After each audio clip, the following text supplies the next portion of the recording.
Yeah, I could see that being typically a big, there's like probably one of the main issues that happens. yeah. Well, there's like a clear film over. With most electronics, you get a new TV or something, you got to peel off. So it's got that over it. But what happens is we go and we install the camera, and then you think you're done, so you peel the bubble off. And then next thing you know, like, hey, this camera doesn't work. We got to go take it down and fucking do whatever to it. And now next thing you know, you got hand marks all over it. And it's just one of those part of the job thing. But that's the fucking tightest. That's like what people join the military in the Navy to do. Is like just play with those fucking joysticks and like play around on drones and shit. Practice like following people. Like it's actually really hard. I mean, they make it as easy as they can because these programs are designed to make it easy for the users that work at these casinos or these secure facilities to be able to track people or whatever. But it definitely takes some practice to be able to follow along and get your speed right because they can move really fast. People compared to the camera? Well, the cameras will move really fast, so you'll oversteer and then have to go back. Like with the old ones, they were probably really slow. Yeah, they were like. And there's probably a really bad delay too. I'm sure. At a normal walking pace, like you would be off camera and gone before like people weren't catching you on camera unless they caught your face. There was no way they were finding you and getting your license plate back in the day. See, nowadays. With the Nest cams, I can only because that fucking Nest cam, you see the image on it. It's probably like damn near seeing the house at the same time. What the fuck? It's got rear mirrors on the shit. Like, you see the window and the dog playing in the window and the door. And it's like this thing's right next to the fucking door. My fisheye isn't even that. Doesn't have you guys got a Nest like over at the no, I've just seen footage of like people getting caught, like porch thieves and shit like that. And I'm like. You see every fucking thing. I'm like, what the fuck? You see the whole neighborhood with it too. Like it's real crisp, even all the way out to the edges. I'm like, what the fuck are they using? It's a dot. I got a giant lens on this camera, and it doesn't have near that kind of fucking clarity when it comes out to the edges. I bet it doesn't. People watch it on YouTube, but they're like, damn. You ever seen like the fishbowl lenses? Maybe that's not what they're called, but it's like a big. It's almost like a big flat plate. Almost, it's like so huge and curved. And then on the backside, it's just like flat, and it screws into your camera or whatever. The big, the ones for like on the Dragons, like the real cameras, and they got the fucking huge one on there. Yeah, I've seen some VXs too with like really fat, super fat one on it. I would love to have something like that. I would fucking just to play with it for a day, and 2 years ago, if you would have said that to me, I would have been like, doesn't matter, just give me a camera. Like, I was using any camera I could find, but now that I understand cameras a little bit, I'm like, oh, this thing has some special shit to it that like, I wouldn't even had any kind of love for it before it. Check. Yes, sir. Let's get it in the fucking info. Which mic you want me to use? Matter? Either, probably that one. Actually, either one of them should be good because they're both running into the same channel on your side. Kind of have to lean to that one though. Just be a little room mic.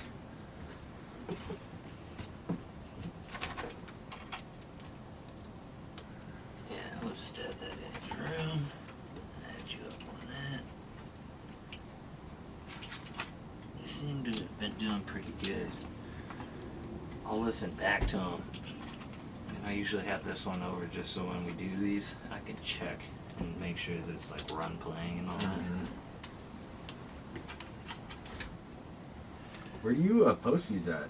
So it should get posted on Facebook, SoundCloud, YouTube, and then I'll post the video version on YouTube later.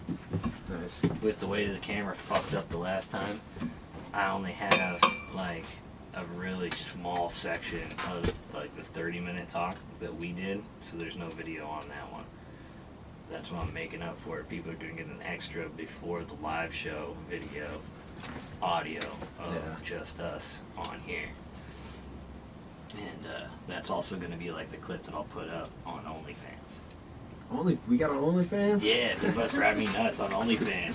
Oh, that's hilarious. That's where I'm gonna, try to send people to get some of like the behind the scenes kind of content and the shit that they can only get in like very minimal areas.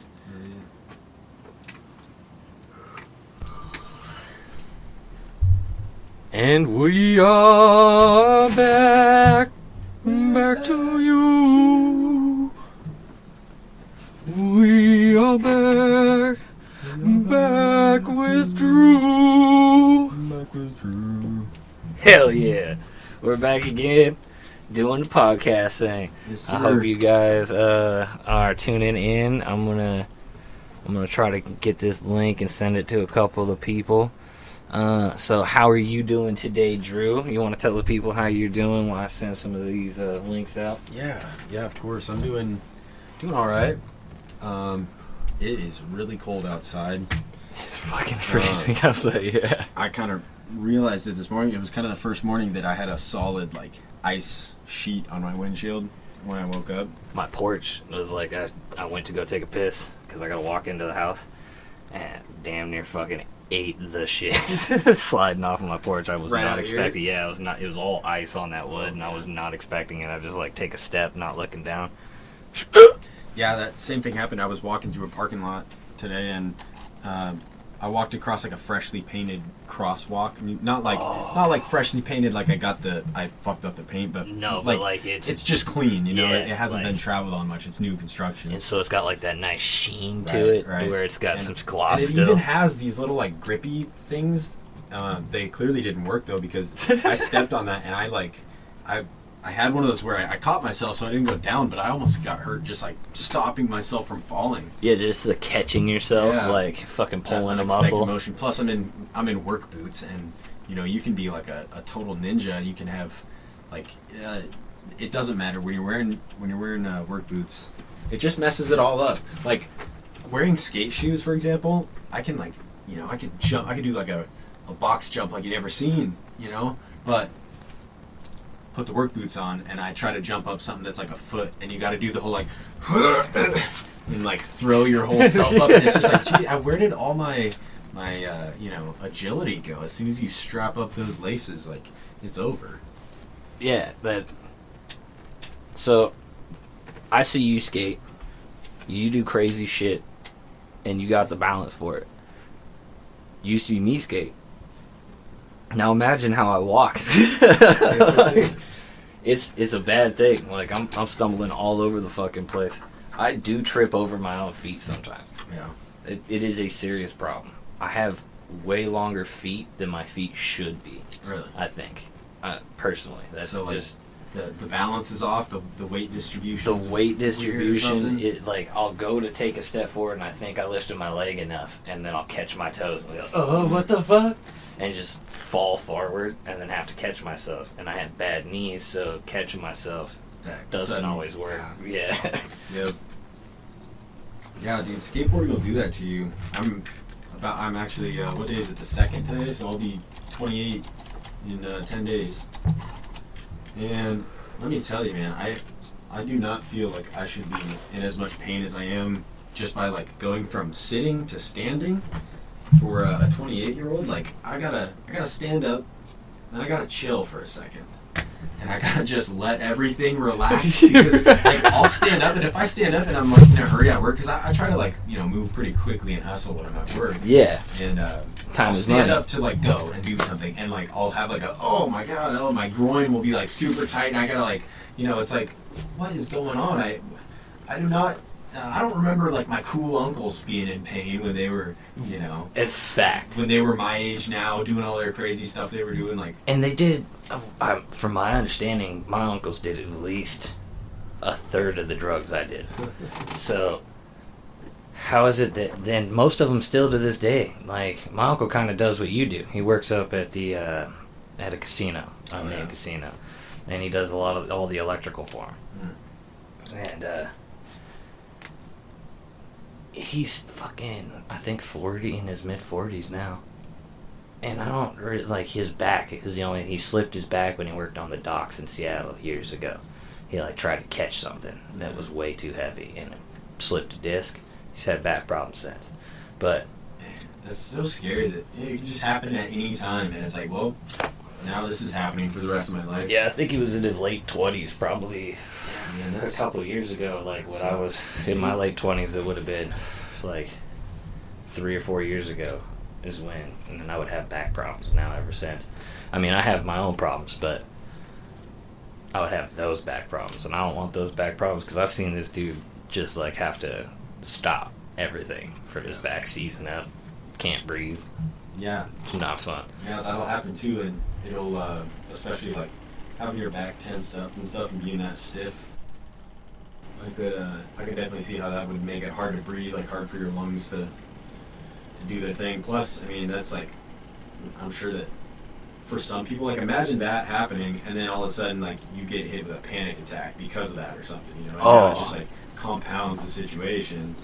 That's why he quit. He used to smoke weed, right? Mm-hmm. He quit smoking weed because he had to stop for a little while. And then when he smoked again for the first time, he ended up having like a real bad panic attack. And that was it. I don't understand that. Yeah. I mean, I also haven't quit after smoking for a long period of time. I've had to quit for like a couple days or something like that. For tests and stuff like that, sleep studies and shit. And that was difficult in itself, just because I'm definitely a more irritable person. Just because I'm bipolar, this helps. People say level you out. It helps with the leveling out. Mm-hmm. I have other medications that somewhat help, but not to the same degree as like being able to really cognitively think about what I'm about to say before I say it. Yeah. For some reason, I have a harder time doing that when I'm not stoned. When I'm not stoned, it's just whatever's in my head's coming out, and it just starts blaring out. And then when people don't understand me, I get frustrated. Mm-hmm. I'm like, fuck it, I can't stop it. It's just too much. And then I freak out at everything and everybody, and it's a bad thing. And that's something that I've noticed. I try to work on it. And so, like, I'll go spouts with, like, trying not to smoke very much. And deal with people that I know would have to, that would cause the kind of, that anger. would put you in that spot. Yeah, exactly. And try to deal with it as best as possible. So it's good little testing grounds every so often, which is nice, but still, I wish that I had complete and utter control. Like, I'm one of these people that believes that, like, I can do anything that I tell myself I can do, and it's frustrating when I can't. Right. Like, I really believe in, like, the mind over body. If somebody can lift a fucking truck that shouldn't have the ability to lift a truck, why can't I shoot fireballs out of my hands and go 9,000 power level, you know what I'm saying? Over 9,000 even. Yeah, I'm trying to break the whole boundary. I want that whole fucking radar just burst off your face. But it doesn't work for me all the time, and it's a fucking pain in the ass. Like, I've been trying to do the push-up thing. I've been trying to do 50 a day. Okay. I probably haven't hit 50 every single day. Do you do them like in increments? Like I'll wake up, do 10 or do 15? Yeah, so I get up and start off with 15. Like when I'm feeling, after I've smoked a little bit of weed and I've taken my medication and my body isn't like 100% just unable to move. I feel like the Tin Man. And even sometimes, like, I'll get in this mood where I'm like, fuck that, I'm gonna fucking go through the pain, I'm gonna feel the pain, and I'm fucking, before I take and smoke and do anything, I'll get up and I'll just fucking try to push them out. Yeah. For sure. Most days aren't like that. Most days I don't have that. Like, I'll be like that in my mind, and then another part of my mind will take over. The bitch will take over and be like, nah, you don't want to do that. You want to go smoke, you have your coffee first. And just chill, man. Yeah. Relaxicate. It's totally fine. The old devil on your shoulder. I have those battles all the time. It's a problem. That's one reason I've been walking to the store a lot recently too, is trying to it helps with thinking and just like getting out and stretching the legs. Absolutely. And plus just breathing air, feeling fresh air. That cold, crisp Pacific Northwest air hit you. It is cold. Dude, you know what? Speaking of, like, that's always one of my favorite things about flying home for work. Because since I happen to be working at home right now, but yeah, you got a fucking kick-ass job. For the most part, I'm out on the road. You get to travel and shit. So I'm through the airport a lot, but my favorite part about coming out of SeaTac is just getting hit by that cold, crisp. it's like, dude, it's so crisp and it's so fresh, because I'm always in like either California, like Southern California, or I was in New York for a long time. Where the air is just fucking smog. Places where it's just, yeah, exactly. It's like smogged up. California is so goddamn hot, and like, you know, the air is so dry, and it's just like brutal. And it's like you get used to it and stuff, but you still never forget that you got that cold, crisp, just like so fresh, the air, you know, as soon as you step off that plane. I've only unboarded a plane onto the runway, like onto the tarmac once. I don't know why. It was I don't know what determines, like maybe it's the size of the plane that you're on that determines where they land, but most of the time, you know, they dock up to the plane. Yeah, and they get that big old fucking nozzle that comes out, and walkway. And then they open the door and you all walk out there. Takes fucking forever for them to set up. You're like, please wait in your seat. And I'm like, man, I'm already nervous on this fucking plane. Goddamn it. Stay buckled. What are we gonna take off again? Yeah, like what's going on? Does the ground gonna fall out? We're gonna fall down 20 feet? Like, what the hell is gonna go on that I need to be in my buckled seat, sitting here waiting for you to open the fucking door? That's one thing that I'm glad that I don't have like anxiety about or anything is airplanes. I guess my nuts fall out of my ass. Truthfully, I get to the point where I'm like, just like, well, if something happens, I'm probably gonna die. So it's what it is, you know. Like honestly, I would probably, you know, it's one of those things that, as sort of macabre as it is to say or think about, like, I'd rather probably die than survive and just be like mangled. Oh, for sure. For sure. See, but I know that's easy to say, still being alive and all. My biggest fear, though, is that I'm going to be because it's just my luck, that I will fall all 30,000 feet, break every fucking bone in my face, body, arms, legs, neck, every fucking thing. They'll be like, you shattered every bone. I'm good. And then, but you alive. And you go and be alive, but now you're a vegetable. And people are going to try to keep you alive. And I can't tell them, hey, kill me now. Let the Lord have me.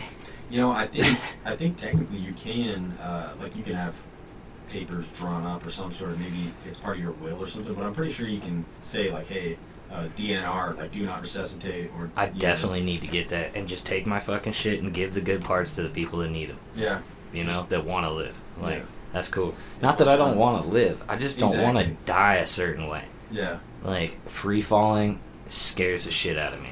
I don't like free falling. It makes me feel like I'm going to piss my pants and feel like a little bitch. I just don't like it.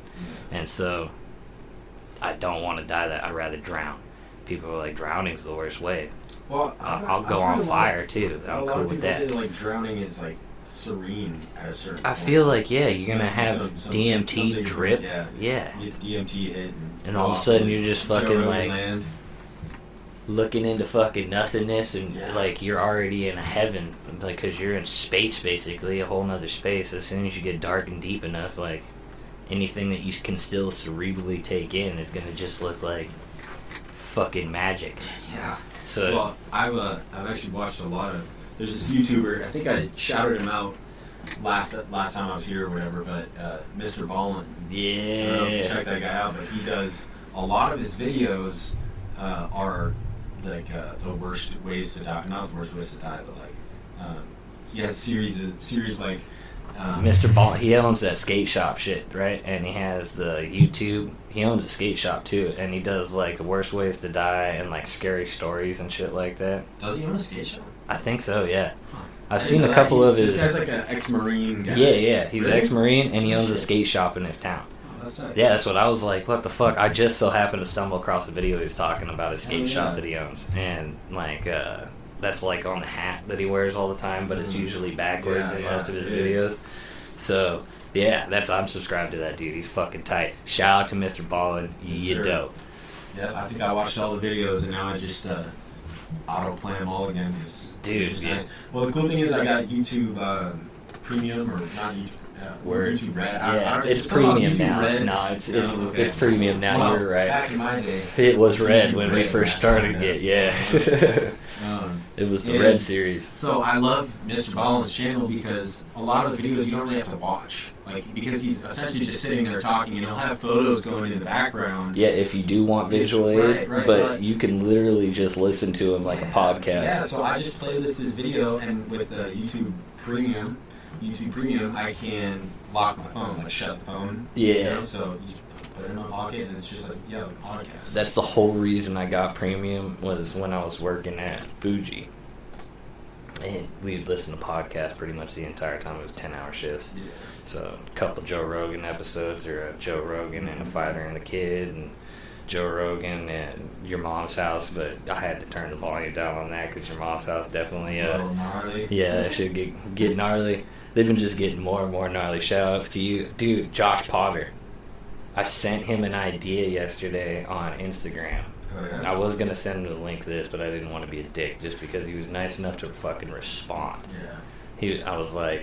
I sent him the idea of for a sports section, because I've been checking out his Josh Potter. Go check it out on Your Mom's House. He has a little sports section, and I was like, question to you, is skateboarding a sport? There you go. And he's like, hell yeah, I'm gonna do that. Mm-hmm. I fucking like my message and all that shit, and I was just absolutely honored that the Roach himself was willing to text a lowly little piece of shit like myself back on the DMs. Like, he had no reason to have to, and I appreciate you, my guy. If you do ever hear this, much appreciated. You the man. And I can't wait to hear that on an episode. I'm fucking stoked for it. Oh, yeah. Yeah, well, I don't know if you heard about this, but apparently, maybe this is fake. I hope it's fake, because it's kind of bad. Tom Segura posted today on Twitter that he got in a serious accident and has multiple broken bones, and he had to cancel a show, or cancel a tour date, or a couple tour dates. I didn't see that. So then, but see, here's the thing, and maybe it's just his sense of humor, but like, that is his sense. Well, yeah, I know. Yeah, it's fucked up. And he, afterwards, he replied to someone commented and was like, was it at least on video for the pod, or something like that? And he said, yes. Something like that. So, I don't know, maybe it's all a ruse, because he was also just tweeting out other shit that, like, wasn't like, oh man, this accident sucked, you know? Like, oh, yeah, it's just kind of sports or other things. So it's just like, tweeting random. I mean, I don't know if this is a potential case of stolen valor, but stolen accident sympathy valor. Yeah, it's a good possibility. I'm just saying. You know, he's out there talking about Tina always having all this stolen valor. So, anyone that doesn't listen to Your Mom's House is probably very confused. So confused. Why don't you just go check it out? Because it's good, and get their lives. They're great. If you can make it through without throwing up, you're the champ. Seriously. Pretty awesome. And they just extended their shit out too, which is awesome. Speaking of checking shit out, I wanted to ask you about this, and maybe the people can get some info as well, but Zach here, you go by Zach on this? Zach Lazy, Zach? Whatever, yeah. Alright, well, the dude on the other end of the line here does a lot of graphics, t-shirts, and stickers and stuff like that.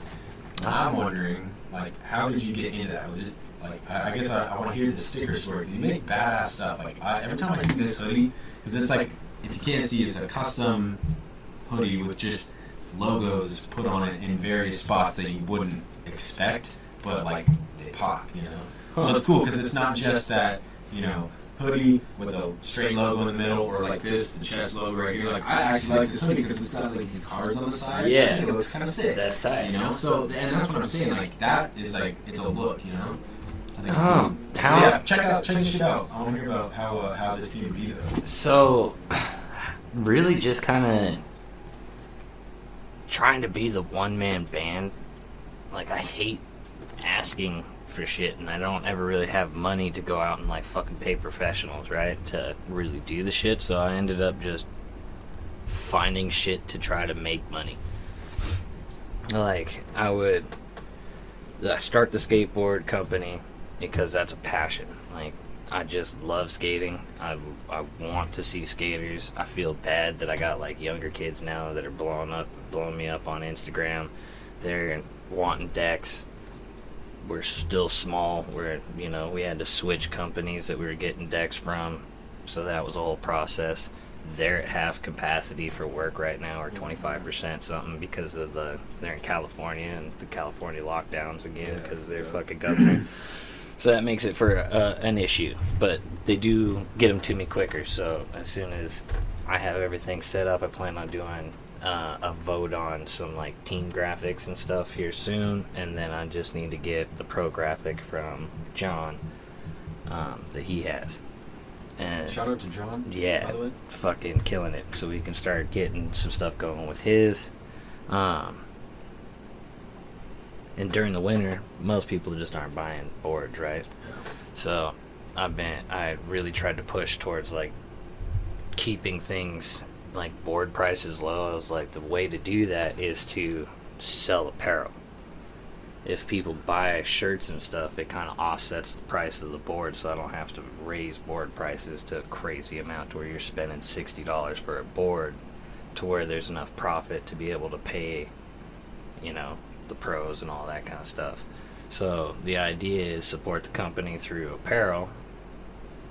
I make more profit off of those at the cheaper price than $30 or $40. You're spending like $25 to $30. And that's a great deal for a board. Yeah, and it's a good board too. Yeah, and that's the key, because you can go to Zoomies or something and go to that trash can in the back and like pick through the 775s because you're 14, Yeah, and you can get that $20 deck, but it's shit sucks. It's gonna be trash. And so between the $20 shitty deck and the $80 or even higher sometimes pro deck, like to have that price point, that balance right there. Yeah, it's great, and I've always had great things to say about your boards. I'm always hyping them up when I'm skating, and it's the truth, because like they're great boards, and you've seen how I skate, and I smash through stuff, man. I snap boards all the time, and those things last. Oh yeah, I've seen you go through 3 decks in a day before. Yeah, I've oh man, it sucked. Back in the day of like not having a hookup for boards, going to Zoomies, buying a board, going to the skate park. I remember went to Wiggum's. I got there, snapped my board, and then I drove to the mall, bought a new board, came back, snapped it like on the first thing I did or something. And so it's just like, man, now I gotta drive, go back, spend more money, and spend another gas. $65, $70. And at that point, I was probably just getting the shitty board, because that's all I could get. The biggest issue is like I have to sell a lot of them online, so then there's going to be shipping and handling and all that. We try to keep that down too, and the way that we do that is by trying to find other avenue sources to try to make money. So I was like, well, I can back all that passion project up from doing other stuff. Like maybe I can learn photography, I could learn videography and all that. So I had to film, because we didn't really have a filmer for the team for skating. I was like, well, I'm gonna have to learn how to film. So then I have to buy a camera. So then that kind of started that whole process, and then just going down that rabbit hole and getting into doing video editing, doing music videos, and like putting all that together and learning tricks with that. I was like, all right, well, I want to start learning how to do like actual graphics and stuff, and then making shirts and shirt designs. I was doing shirts, screen printing through Squeaky Door Productions when I was doing recording. Mm-hmm. We had like a little idea. I was like, I can sell shirts real quick for that, be cheap and be quick, boom boom. It will help try to build a brand name. No one ever really bought them because no one knew what it was, and I was real new at it, and I couldn't really do much more than one color with the setup and the design and everything that I had. And when people would ask how much it would cost to like do shirts, they're looking for 1 to 5. And screen printing, you need to do at least 1,000 for it to be cost efficient. And when they're like, well, I want like a 3-color thing, I'm like, well, it's $120 setup, and then it's whatever per shirt, and then the shirts. So and then most people are like, not even worth it. Yeah, but with the heat press, you can do like screen print style stuff by a lot cheaper means and quicker and more efficient for shorter and smaller amounts. And you can even use plastisols and all that and heat press those into shirts and just get them pre-ordered cutouts, or cut them out yourself if you have a cutter. So that's how I kind of got into doing that. And now I'm trying to make like 502 friendly shirts and stuff for like the people I know, because I've worked in 502, which is a legal pot here in the Washingtons of states. And so I've been making like your local legal bud slangered shirts and shit like that. I've seen those, they're tight. And just trying to like branch out, and then I make product t-shirts, and then I make little shirts and stuff like that for people I know's companies and stuff like that. So not so much stuff that like I put up, so you wouldn't see a whole bunch of it, but just local little people I know that have smaller companies that need shirts or employee security shirts, stuff like that for shows. I'll do those. So yeah, that's kind of just got into the niche of doing it because I don't like having to ask. For sure. So I figure it's easier to figure it out. And then I've just been trying to find a skill that I enjoy, and the fucked up part is I enjoy doing all of it. So I feel you, man. That's I just want a bunch of space where I could get all of it, because like I enjoy doing music and all kinds of shit with you. Like we fucking get down. If we had a fucking shop, a place to tinker with all the kinds of shit, dude, we could come up with some crazy shit. It would be so fucking fun too. Just smoke a blunt and put shit together and build shit out of fucking nothing. That'd be grand.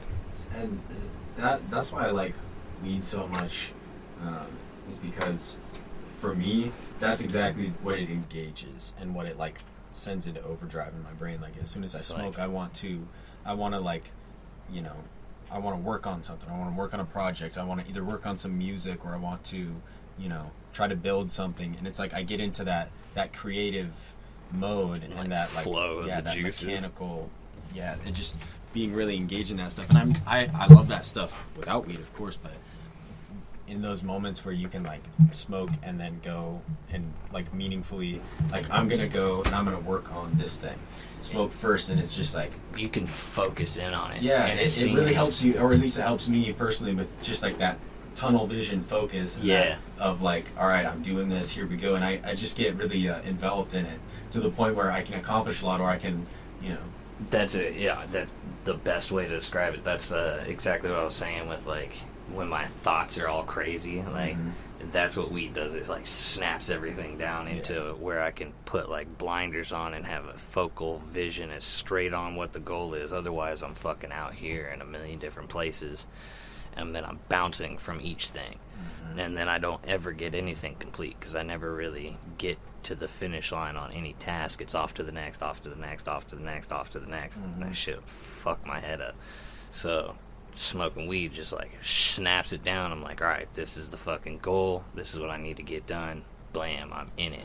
And then I enjoy the process. Yeah. Like the actual process. Like you might overlook the whole process when you're doing stuff. I think when I'm sober, I overlook the process. I'm just looking at the end goal. Kind of the mechanical view of it. Yeah. Just A needs to go to B, and then C will happen. Yeah, exactly. So, and the end goal's all I'm really concerned about. But when I'm like stoned, the whole fucking process, like, oh, this is how this goes into this, and the intricacies of it, like it gives it a little bit more of a, I want to say a French word, but I don't know any French words that would be good for it.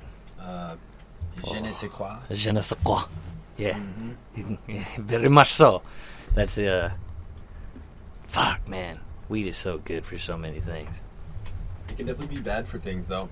It can. I remember one time I was living in San Diego, moving back, and it was a company thing. So the company had bought us an apartment, and it's the night before, like 100% have to be like scrubs the walls, clean the apartment out, like you're moving out. You know, like this is the next morning is you're gone. I'm getting in the U-Haul, driving back into Washington. Damn. Not to mention turning over the keys, ending the lease, doing all that stuff at the office. So I get home, and my coworker, who was also my roommate, we smoked a little bit because it was like, all right, we gotta deep clean this place, you know. So we smoke a little bit, and because it just makes it like, all right, here we go, we're cleaning. It's cleaning time, and you just start going at it, you know, with that laser focus, like we were talking about. So that was the plan, but I got the munchies, and I started eating this bag of gummy worms, and I ate the whole bag of gummy worms. And then I realized, this was 300 milligrams of weed gummy worms, and I just munchie ate the whole bag. Oh God! You know, and so I'm thinking I have this choice to make. Do I puke it all up and like try to divert the high and like I can't do this right now, or do I just like sit and ride? Do I just ride it out and just try my best? And I chose option B because I don't really want to go puke if I don't have to. Fuck yeah! Why waste that? Yeah, and so it was awful, man. I had such a hard time focusing on anything, and I'm like, we're on a deadline, and I was pretty good about the weeks before then, packing my stuff, cleaning different rooms and stuff. So like, I didn't have, it wasn't like nightmare situation, threat level midnight. Yeah. But I definitely had work to do, and I just kept catching myself. Like, I'd be in the corner, like I was gonna go bend down to pick up a shirt or something, but I pulled out my phone to change the song, and now I'm like 30 minutes into some YouTube video, and it's like, oh my God, no, I can't do this right now. I have so much to do. God damn it, I'm fucking up. It was moment and moment and moment after each other like that, and it was a bad experience. So weed can help engage those things, but it can also hinder it can go too way much. Too far. So like I believe that in anything, like if you drink too much water, you will die.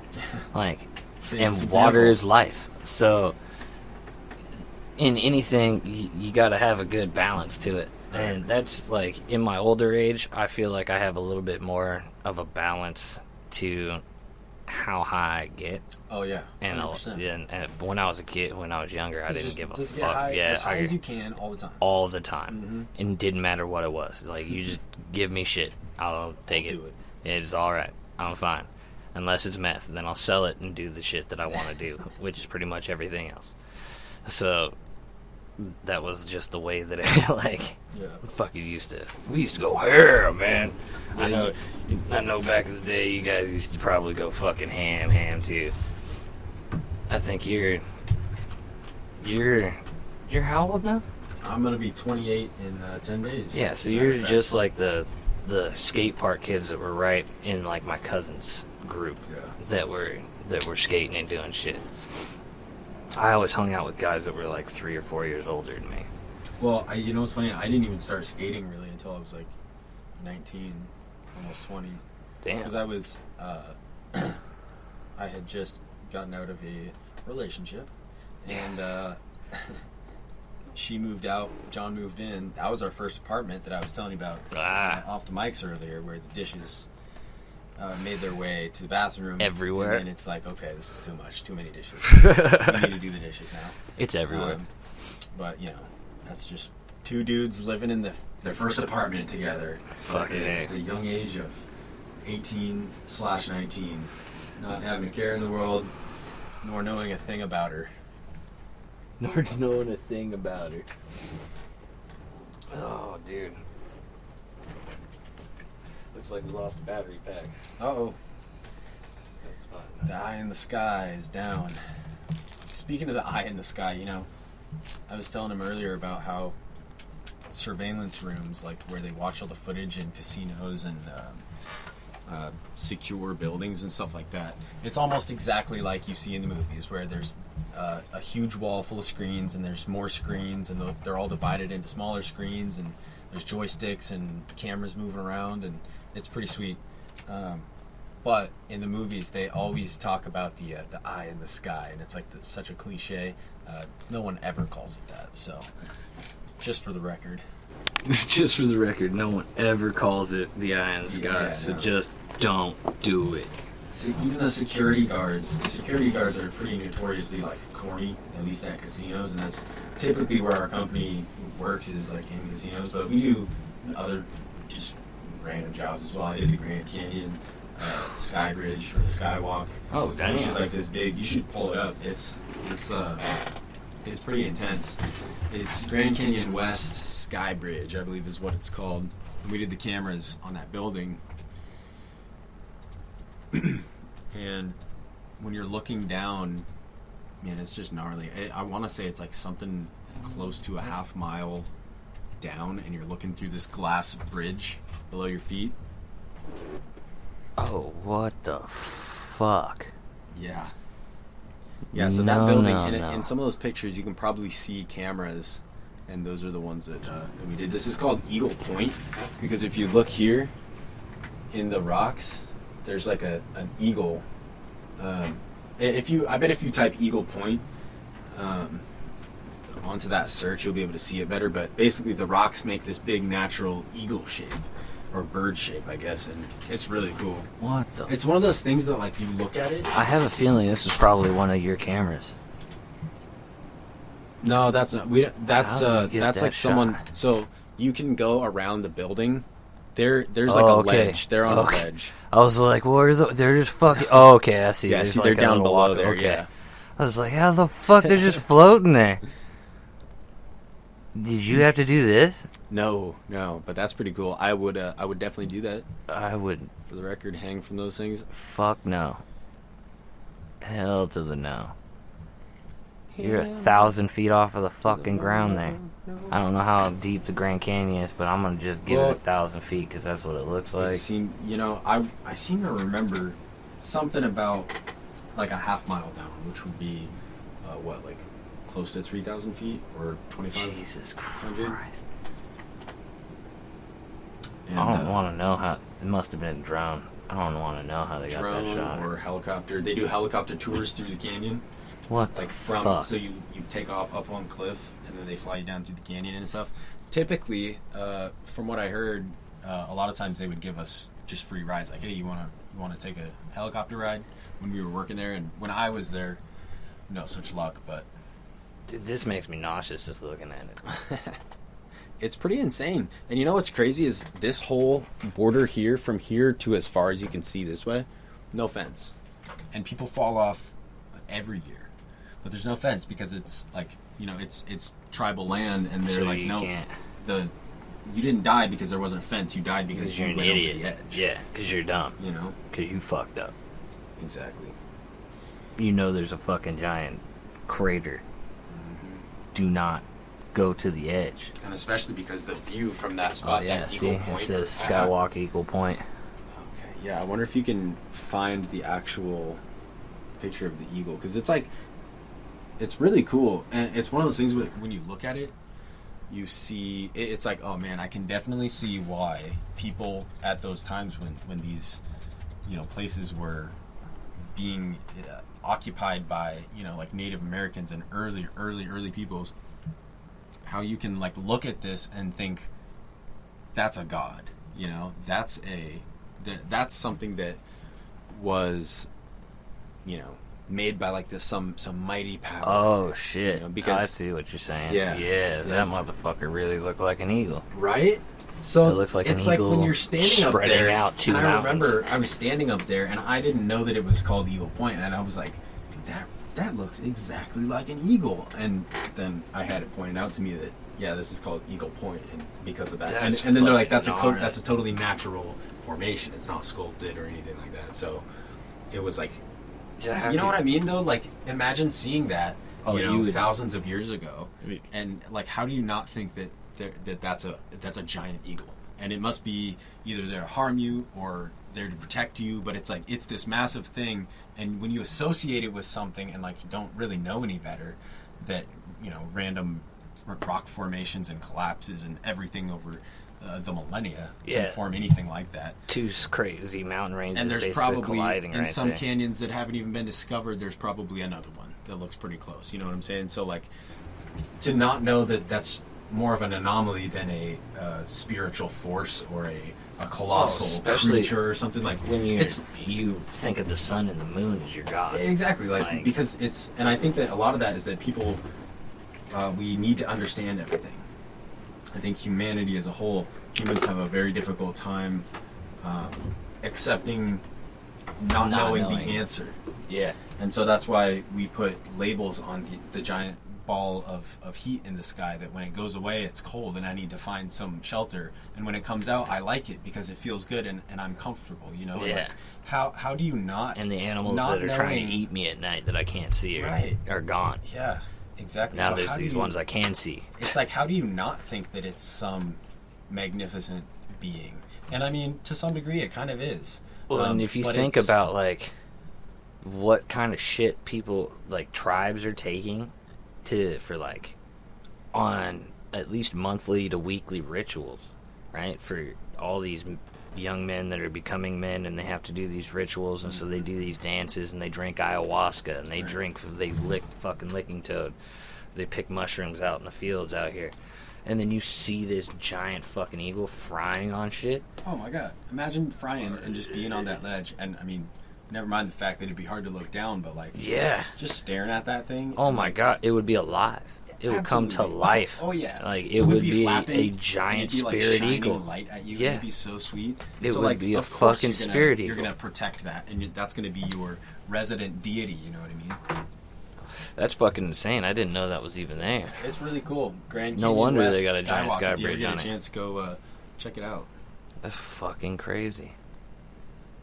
It's weird you can't see it from the angle of the photo, so. Yeah, and I think in that picture, they might be sort of like highlighting this area specifically. I'm not exactly sure, but yeah, it's, like this one, they definitely highlighted it. It's certainly bold. Like when you're there, I mean, like I said, I spotted it without knowing it was there. Yeah, it looks like the area where these two mountain ranges are coming together. Yeah. Yeah, it's something else. That's probably more. Yeah, it's totally different, thousands of years worth of rock sediment that's built up in this area. That's fucking crazy, though, that it would be just in a shape that you would totally notice and recognize. Yeah, seriously. The Grand Canyon is one of those places that, like, pictures don't do it justice. Going to the Grand Canyon, I've only been there that one time for work, and I was there for, I think, 2 days.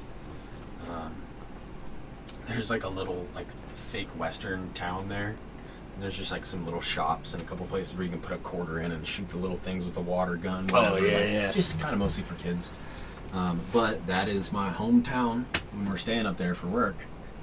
And so you eat at the little, you know, whatever, there's some like western themed cafeteria, and you have to eat there all your meals because you're nowhere close to anything else. It's just like this is the only place in town. Way out there, you're deep. Deep. See, I've never been anywhere like that, honestly, where you're just like out in the middle of fucking nowhere. The drive to get there, holy shit, man. Me and my coworker, we drove from Palm Springs to Grand Canyon West, and I don't remember how long it was. I was playing my Switch most of the time, so the time kind of flew by, but it was at least, I want to say at least like 7 or 8 hours, and it's just basically a straight line.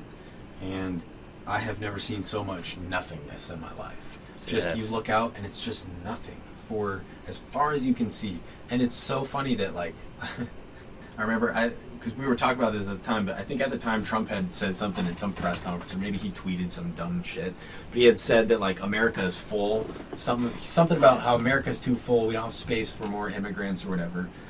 And you're just driving through there, looking around, and all this empty fucking space. He's Mexican, and he's just looking around, and he's like, you see this shit? And he's all talking about, like, what the fuck is Trump talking about? Look at all this space. Like, and we were just talking about, man, you could have massive cities out there, but the thing is, there's no infrastructure. Yeah, water. There was a town, dude, get this, drove through a town, it was a ghost town, or maybe it had never been built in the first place, but there was roads. There was just roads, and it's a straight highway, and just on the side of the road you see a strip of roads, like a grid basically. And the whole town was for sale for like $200,000 or something. The entire town. It's got streets. It's got, like, the road is there and stuff. It's just, here you go. You just got to build everything here's a town, else. and it had a name. Like, it was a full-on town. $200,000. That's crazy. A town in the desert in Nevada. The California. closest. I don't even know where we were. We drove through California, Nevada, and then oh man, I'm blanking out on those other states. I don't travel that far inland too often on the road. Yeah, the fucking closest thing I think I've ever been to that is, like, deep Montana. Yeah. I took a train into this, like, it was a wood shack. Train station in Montana. And it was like 800 miles in from any of the actual cities. it's just a little fucking train station out in the middle of nowhere. But at least there's rolling hills and like vegetation and shit the entire time, like 3-hour drive back into the civilization. But in the middle of this nothing, there's just one giant fucking prison. Yeah? Yeah, and it's got a banner on the side of it all the way across the entire prison. Like the entire prison's wrapped with a cloth. A giant banner that has 2 meth needles crossed and a skull, and it says Meth Hotel. God damn, that's hilarious. It was the most intense thing I'd ever seen as a child. I was like 14 or 15 and went out to see my real dad for like the first time. And took the train out. And I see this thing. I'm like, what the fuck is that? It's in the middle of nothing. Like, there's no towns for another 700 miles from there. Like, you're out in the middle of nowhere. As much nowhere as I've ever seen. And there's still something. You know what I'm saying? So, like, I couldn't imagine just going out to somewhere where, like, you're driving for 6 hours and there's nothing in sight. That would fucking blow my mind. I was so bored on that ride because I didn't have, like, I just had to look out the window and try to, like, have a conversation with a dude I barely know. Yeah, it was a long ride. That Meth Hotel, I'll never fucking forget that. Shit blew my mind. Like, meth is that big here, huh? And they have like how we have don't drink and drive. In Montana, they have like don't meth and drive. What? Yeah. Damn, so they're going hard on the meth. Yeah, meth is hardcore up in Montana. Like, that's because there's fucking 800 miles between most of the towns, 200-300 miles between the town. So people are out in the middle of fucking nowhere just shooting meth up. We drove by this gas station, or former gas station. Looks like it was a gas station from like the 50s or something. Yeah, it's got a random palm tree next to it. Yeah, it's just covered in shoes too. There's tons of shoes hanging from it. And just people fucking drive through and they're like, let's chuck some the fucking shoes over this. Yeah. But it's crazy because you can see just a vast nothingness, you know? Yeah, you can't see anything for miles on behind. It's just out on the left, it's out on the right. It's not really. I've been watching Tom Green. He's been doing YouTube. He's driving around in a fucking Sprinter van that he customized into a studio living place. So he's going around making his own music for his videos and everything. And he went to like Utah, the Garden of the Gods and all that. And I guess the only desert that I've ever seen there was like pretty much nothing for a bit, but you gotta walk to kind of like get behind the mountain area to where it's like nothing, was in Colorado Springs when we went and saw the Gates of the Gods. That's kind of out in the middle of nowhere, but we weren't deep enough to where like you didn't know that there was a highway somewhere close. That's the closest to desert I've ever been in. Yeah, desert's not missing much, man. Just Google it. Yeah, that's one of those things. It's just like once you get there, well, you gotta drive really far, and then you get there. I mean, Palm Springs. If you ever go to Palm Springs is pretty cool because it's like a little kind of oasis in the desert.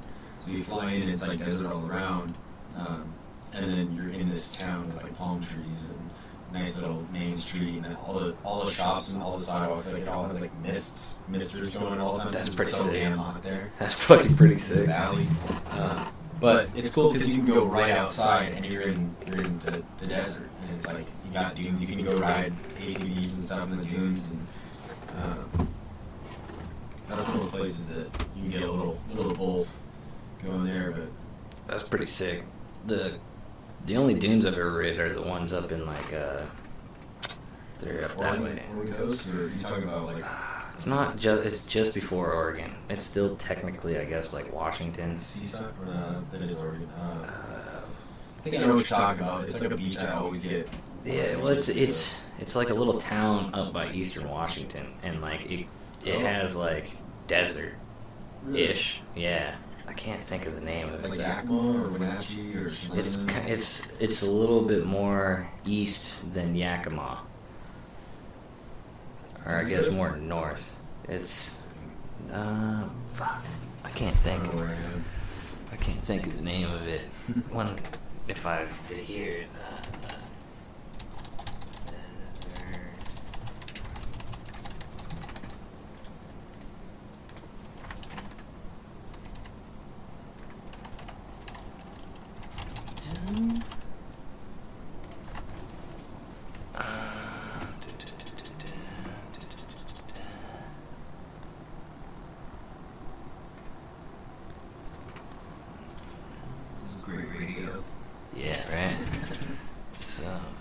find the name now. It's gonna kill me. So there's Ellensburg. Okay. Well, Washington, Eastern Washington especially, is oh man, no offense to the Eastern Washington people out there, but it's kind of forgettable. Yeah. I mean, the whole state looks like the background from Windows XP, like just rolling hills, blue sky. I mean, nothing wrong with that, but I need a little more in my life, you know. Oh, and this place too is like, it's super tiny, but people go there all the time because there's like a good lake there, and then there's it's not Chelan, but it's in this area. Lake? No. Banks Lake? Whistle Lake? Whistle Lake sounds kind of familiar. That's Ellensburg. You've done cliff, I'm guessing it's no, but cliff jumping? I have done some cliff jumping. Yeah? Even with like the aversion to free falling? Yeah, when it's going into water, it's a little bit different for me. I don't know At least why. you know what's going to happen. Yeah, I feel a little bit more comfortable with water, like caressing me. I don't feel like I'm gonna splat everywhere. Damn, where is this? Fuck, I almost had the name in my head too. One of those just slipping away. Yeah, it just keeps slipping away. Damn. That's gonna be frustrating. It is.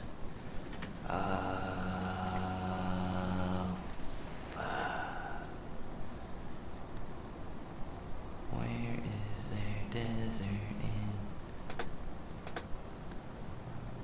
So, okay, Easton. It's close to Easton, outside of Clay Elm. There's Yakima. It's not like any guys, is it? It's close to a name like that. I feel like it starts with an M, but I can't. I just can't fucking think of it. But it's a nice little spot. People go to it. If somebody probably is listening to this and is like, "Fuck, dude, I know exactly what you're talking about," and you're fucking it up big time. You ever listen to a podcast and they like figure something out, or they're And you know saying something exactly wrong? what Yeah, it you're is. just like, oh, I didn't know. Yeah. Oh, I know this. Oh man, Moses Lake. How could I forget? Moses Lake. It's a biblical lake. Yeah, I couldn't fucking think. Oh my god, blows. Fucking so upsetting. So upsetting. I've been over it like the entire time. I probably went over it 3 times. Yeah, so it does start with an M. Moses Lake. Out there's like a little desert sand dune areas that you can go rock around on. Did you ever play Call of Duty Modern Warfare 2? Yeah. There was a map on there. Maybe it was. I don't remember what it was called, but it had this like rustic, not rustic, but sort of just like rusty, broken down sort of like bridge, like a very like factory-looking bridge, very much definitely not a good-looking like nice pedestrian bridge. This is like a functionality to cross over the freeway bridge, and it's like a pipe. It's not even like a. Yeah, I feel like that was called Rust or something. I think it was. Yeah. So there's a bridge. It's right between Moses Lake and Yakima. Moses Lake's like the last big town you hit before Yakima. Or not Yakima, I'm sorry. Spokane. Yeah. And anyways, I always know I worked over in Spokane for a little bit and would just drive back and forth on the weekends all the time. That's a drive. I learned that when you cross under that bridge, like it was the Modern Warfare 2 bridge, is what I called it in my head. And I know that, like, all right, cool. We got like an hour and a half left.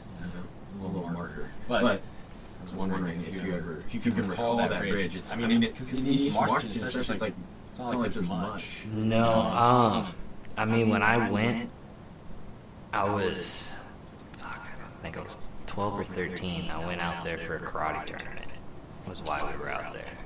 And got screwed over at the tournament big time. It was pretty cool. One of the judges' sons ended up getting my 2nd place medal. Yeah, it was pretty cool. Somehow he got all my points, even though he lost the fight. I don't know. know how that works, but that's when I learned that not all things in the world are fair. Especially in a small town where all those people pretty much know each other. So, but there was a skate park there. I was super stoked about that. So at least it wasn't a complete fucking bust. There was like a blue skate park with like metal ramps that were hot as shit. I remember that. There's like a quarter pipe, Yeah. 2 quarters, I guess half pipe. Yeah. So it's like a little bigger than a mini ramp. There's a polished section. Yeah. And then there's just a tiny little bit of flat ground. Yeah, that was exactly. I remember fucking falling on and realizing how hot metal could get. And I was like, holy shit. Me and John stopped through that park either on the way to or from Spokane. But it was like a skate park. Yeah, it was fucking tight. And yeah, we spent maybe like 15 minutes. Oh yeah, it's fucking so hot. Yeah, it's just terrible. It's ungodly hot. But it was cool that I was just so shocked. I was like, fuck yeah, there's a little skate park here. At least it ain't complete bust. I mean, I lost the tournament, but at least I'm fucking here. I can skate.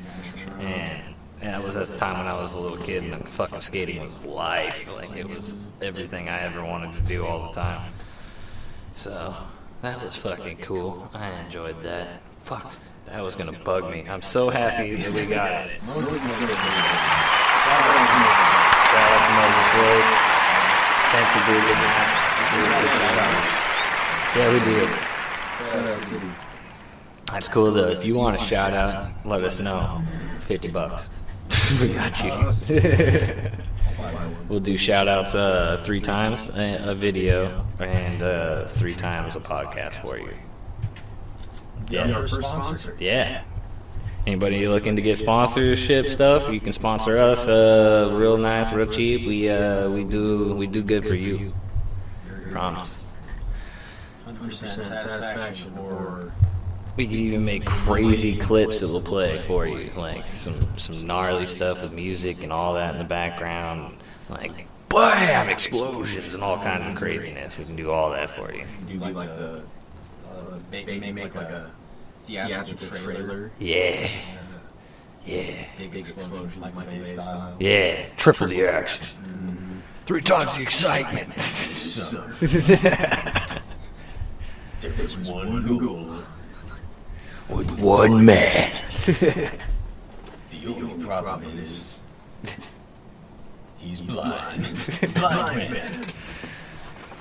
But he will see his ass and your foot connect. I mean, your ass, his foot connect. Oh man, see now I think about some great summer blockbusters we can make. Like I actually thought of one. It would be called, of course, now I'm drawing blank. It's a fantastic idea. Right, that's always how it is, though. Oh man! Oh, I remember. So get this. It's a show, or better yet, a massive budget Hollywood movie called Marine Biologists. And basically, they're Marines, right? But they're also biologists. Oh, so you're catching people off of the fucking mark right off of the bat. They're assuming. Like, the president calls them and he's like, Marines, there's too much fighter plankton in the bay. And then they have to go nuke it, or like shoot missiles at it or something to balance out. But they do it to balance the pH in the water, you know what I'm saying? Like, there's a method to the madness of Why they're bombing the fucking bombing the bay. Like, the water's so fucked. You gotta clean it. And they're nerdy Marines. It's like, sir, if we use an M84 bomb, it'll actually spike the influx of pigeon vomit that happens in the area, and the local butterflies feed off of that. So we could be affecting that population if we do this. I think we should use these things. M21. It's a tactical missile, laser guided, of course. Of course. Oh, that would be fucking amazing. And then shoot just like little fucking shorts. We could do that. We could shoot shorts. I would love to get a cinema camera. I'm looking at a way to put a cinema camera thing on this, a C-log. So it's the way that it logs the video, so you could log raw instead of just like neutral and trying to zero it out. There's still some contrast and stuff that are put in DSLRs. When you're shooting raw, it's a heavier file, but it's got all the information, and it looks kind of gray washed out, but better for color correcting and doing all the cinematic shit. Like, you aren't gonna over highlight too much shit. you're gonna get like the right warmth and all that kind of stuff, and get a real nice cinema look, which is dope. You can kind of get that with having it neutral in this, and if you do like the right white balance and all that kind of stuff beforehand and prep your shots out. But it would be nice to shoot in C-Log. Nice raw, clean image.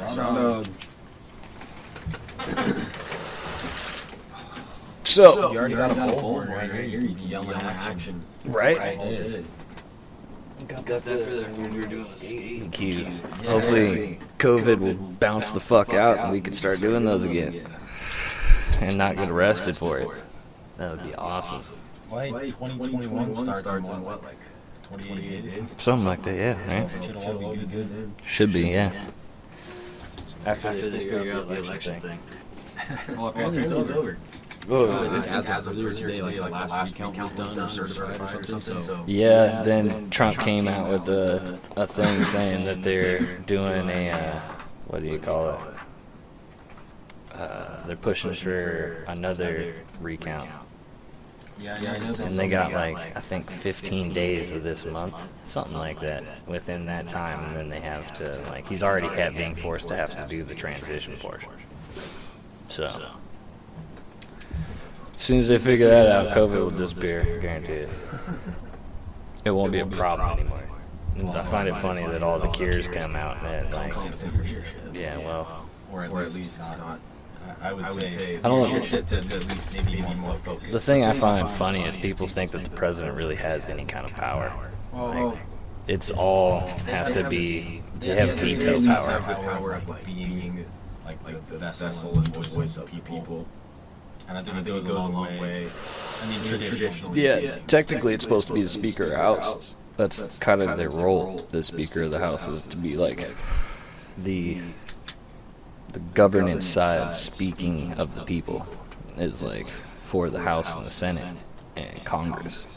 And that's like what Nancy Pelosi's role is. You wouldn't know that though, because it's just orange man bad and not gonna wear my mask and shit. That's what's so frustrating about politics. It's just like it all seems like such a big stupid reality show. That's the big problem with it now. And like the people that are used to be politicians, just because Trump was a reality star, you kind of feel like they're just playing into this whole like he's played them into this reality star fucking soap opera movie, and the whole game has just gotten twisted, all the fucking shit.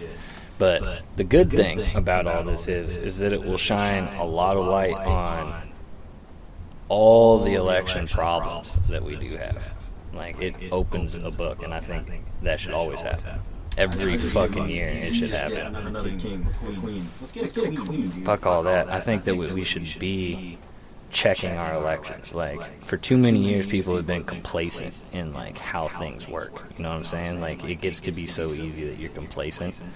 And we need to have open and honest, like, election shit. Like, all that needs to be open, and it needs to be shined a light upon.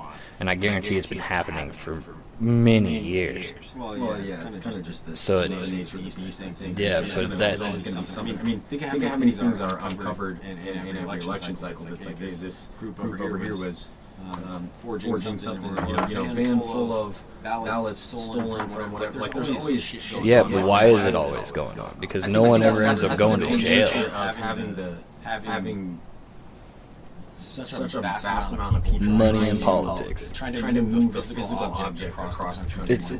Yeah, it's all And I money. don't see why it can't all be online. Like, put your bank information online. Agreed, and it's all trackable, but I think it should be open domain to where you can see everybody that's, like, all that information should be open. It's public information. You mean like who voted what? No, not who voted for what. Like, that should be secret. But the fact that, like, there's a certain amount of voters that are in this area, you should be able to see that that number of voters have voted. You know what I'm saying? You can. And you should. You should be able to in every state. You can see like registered voters versus votes cast. Yeah, and that's where some of the things, like, that I've found, that I've seen, is, like, in Michigan, there was, like, 238 at least more voters that voted than they have registered voters. So, and those kind of anomalies, how do those things happen? And how is it that we can't figure those things out in 2020? There's definitely a way we can figure that shit out. See, I think that like in a case like that, for example, how simple, relatively speaking, would it be to have fake ballots made, fake ballots cast, and to be forged successfully enough to where they could slip through? But obviously, it was detected if there's anomalies like that. But yeah, when you have 168% casted vote. Well, and that's what I'm saying. I think a lot of it boils down to we're using a very antiquated system when it's like it's 2020. You can do this all very securely online, through blockchain. There's absolutely no reason, and we could even take quite a bit of work, but you can change. It would take 1 year. Electoral vote, you can change to a vote where it's popular vote. I don't. If that's what. Yeah, I don't believe in popular vote just because when you have so many people, then you get that the whole idea of the electoral vote that's been in place since the beginning of the country, and that's just a separation of power. That's because when you have a mob rule, never good. No democracy has ever won. Like, we're not a democracy, we're a constitutional republic. So we run by a constitution. Democracies just tend to fall. That's my issue with it. It's like mob rule is what we get when you get a mob of people in Seattle bashing windows. That's what happens when you get like 1,000 people together and go off on feelings and emotions.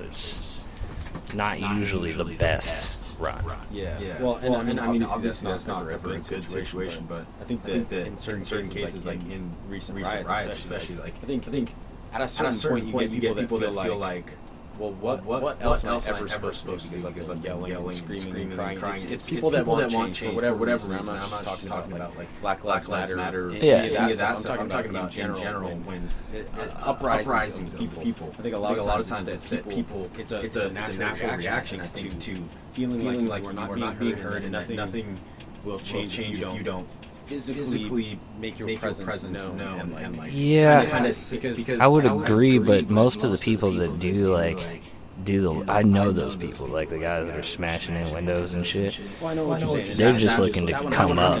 And yeah, that's a lot of times people. They're just taking advantage of the situation. That's. And because when there's a group of people, they know that if they lead, the group follows. Well, and then a lot of times, for all the people that were rioting or not rioting, but like looting stores specifically, I mean, that's not ever there. No, it's not. It's definitely everyone else has got out of there because I'm not trying to get part of it. Exactly. You see a bunch of videos and people running in and out of stores, but compared to the amount of people that are out at protests, it's the very small majority, very small minority. I should say. No, but you can see see, taking advantage of the situation. but you can clearly see how like one guy starts. Oh yeah. And then 40 people see one guy take the jump, so 50 people fucking run into the People store. are 100% sheep in that way, but it's also the people that have that reaction of like, this guy's doing it, okay, I'm gonna do it. Yeah, but it's human nature. Like, what was that psychology test that they did where they put a bunch of students, right, and they gave some prisoner status, and then exactly, and then the kids just fucking ended up beating the shit out of and fucking like molesting the kids and shit. Completely abusing their power. Yeah. And that's because you get you get a mob mentality. Like it's just human nature that if the mob feels they have the most control, in which they do in this country.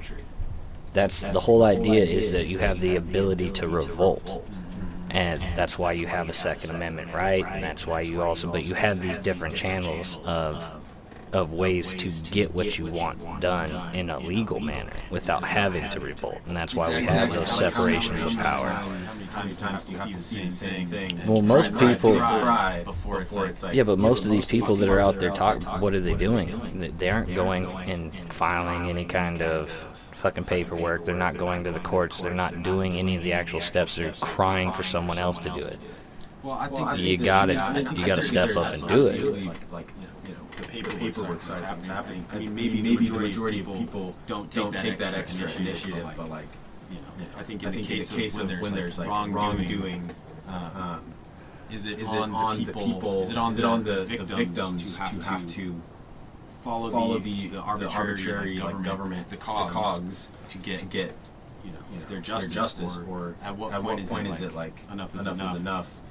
You know what I'm saying? Well, yeah, I mean, I don't know. I'm not trying to get into a whole. No, I love these conversations. I'm an idiot on it too. Like, I enjoy having that conversation because it's good to see it from other points of view. You know what I'm saying? Because like I have a certain specific point of view that I see it from, but I enjoy seeing other points of view. I do. I also like to have the debate on points of view so I can see where my points hold up and where their points hold up and what, it's just good conversation. I mean, I agree to a point. Like, the power is with the people. We are the government, right? We are the ones who put these people in charge.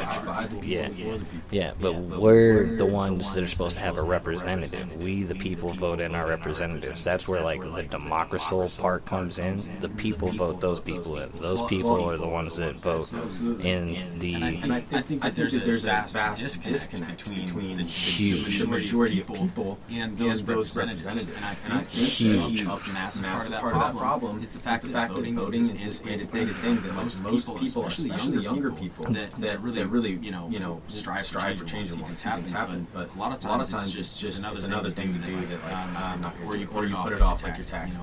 It's very hard to be motivated. It's tedious and boring shit. I mean, it's fucking boring. But here's the thing: is like, it's like when it's boring because like.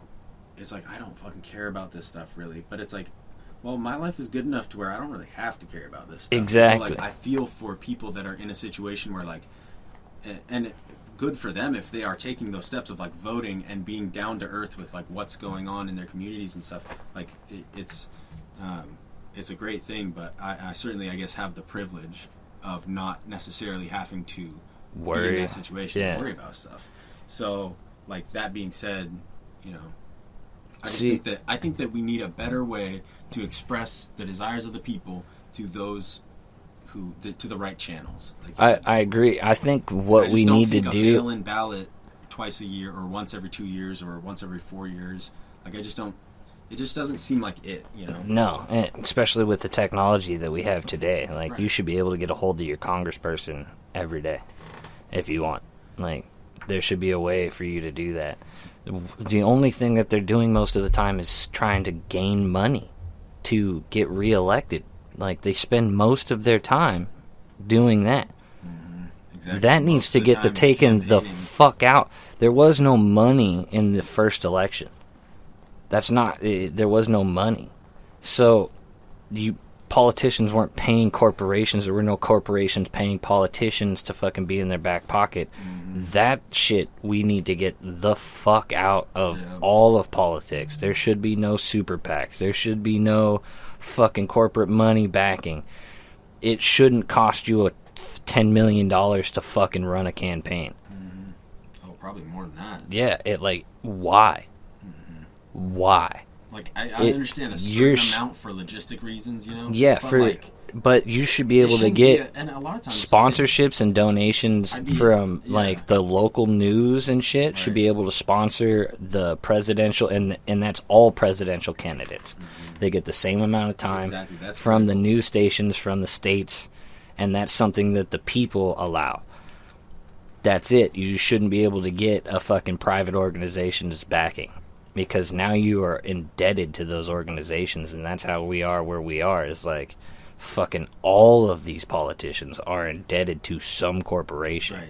They've always got a hand on the back of the some president saying, hey, there's somebody my that's interests here. Don't forget about my interests. Yeah, I need to make sure that my guys are taken care of. Everybody's guys got to be taken care of, and that shouldn't be in the politics realm. Yeah, and I don't think it's outrageous to say that happens with everyone. Yeah, and every politician, even your Congress people and all of that. Like, there's a lot of showing that Congress people, like, most of the fraud and shit that showed up is between Congress people and fucking state representatives, because no one pays attention to any of it. So you don't even have to really look that hard. Most people are fucking saying it and, like, showing it on their Snapchats and shit. Like, people are showing themselves fucking, like, ballot harvesting for local representatives. That shit, and no one pays attention to it because the presidency's been put up as this thing, like this high horse, right? Like, it's the main thing. That's what everybody pays attention to. They don't vote really about any of the fucking local shit. They just scratch those in, and then who's their guy, what team they're on. RD. Yeah, that's it.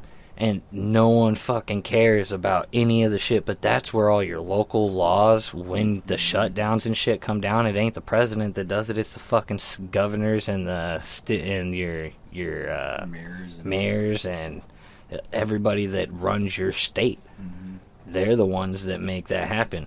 Our state, the reason we ain't got our $30 car tabs is because our mayor and our fucking AG took it to the Supreme Court and fought against the people and took away our right to vote in $30 car tabs, which we all did unanimously.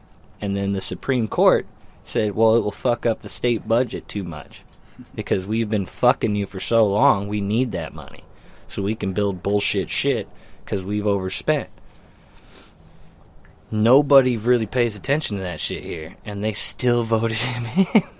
See, and that blows my mind. That's where it's like, for me, it's just like, all right, snooze fest. I'm like, yeah. See, and that's I like. To me, that's not necessarily a great character quality, you know. But that's the average. Like, just, yeah, that usually, like, if it wasn't for me, like, for me, the $30 car tabs thing really is a thing to me, because like, I have to pay for a shitty ass fucking car like $300 for fucking car tabs. I know people that got brand new 2020s and they're paying less for car tabs than I am. Is it an emissions thing? Well, it's emissions tests and then just the car tab and the price that they rate the car, which they're supposed to, by law, be done by the Kelley Blue Book.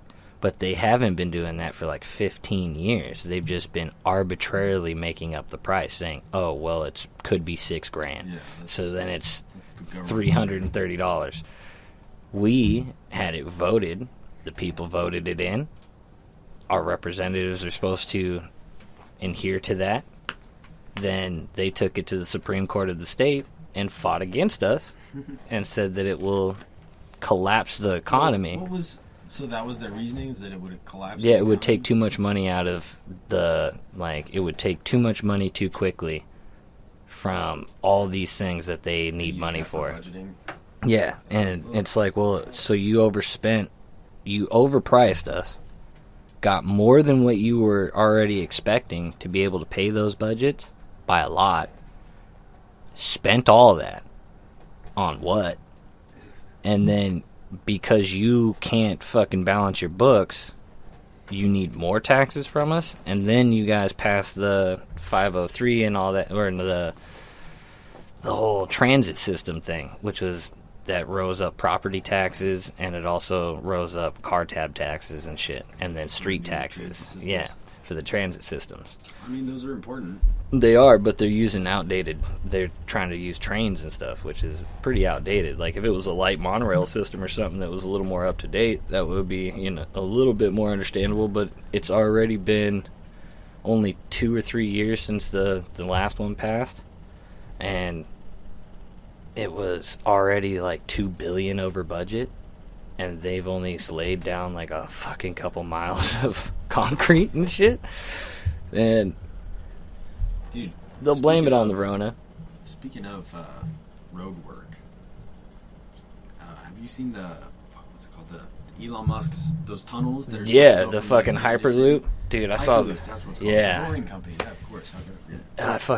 I saw the saddest video. So there's this guy that fucking like debunks shit, and he makes me mad, but I love him at the same time. Thunderbolt. He's a physicist.